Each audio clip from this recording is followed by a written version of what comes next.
સલામત ગુજરાત, સુરક્ષિત ગુજરાત એટલું બધું સુરક્ષિત છે કે અહીંયા પોલીસને પણ પોતાનો જીવ બચાવીને ભાગવું પડે છે.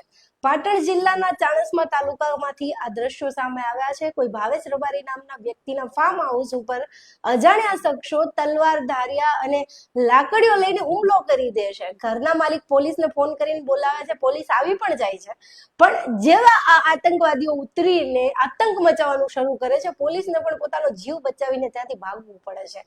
આ છે આપણું સલામત ગુજરાત, સુરક્ષિત ગુજરાત.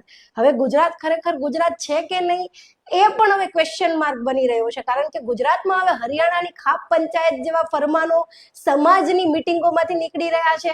યુપી બિહાર જેવો આતંક હવે ગુજરાતમાં પણ જોવા મળી રહ્યો છે. અન્ય રાજ્યોમાં જે જંગલ રાજની આપણે ટીકા ટિપ્પણી કરતા હતા એ જ જંગલ રાજ હવે આપણા ગુજરાતમાં જોવા મળી રહ્યું છે. આ છે આપણું વિકસિત ગુજરાત, વાઇબ્રન્ટ ગુજરાત. વધારે આમાં મારે કંઈ કેવું નથી, ફક્ત મારે ગૃહ મંત્રાલય સુધી એક સંદેશો પહોંચાડવો છે કે સાહેબ, ઘરમાં નકામી બોટલ્સ તો હશે જ જે ભંગારવા દેવાની હશે. એક કામ કરજો, એમાંથી ઢાંકણું ખોલજો, થોડુંક એમાં પાણી નાખજો અને ધુબાકો મારજો, કેમ કે બીજું તો કઈ થઈ શકે એમ નથી. આને અમારી કાઠિયાવાડી ભાષામાં શુદ્ધ રૂપે નમાલાપણું કહેવાય, જે આપણી વ્યવસ્થા તંત્રમાં, ન્યાય તંત્રમાં આવી ચૂક્યું છે, જ્યાં નાગરિકો તો ઠીક પણ હવે પોલીસ પણ સલામત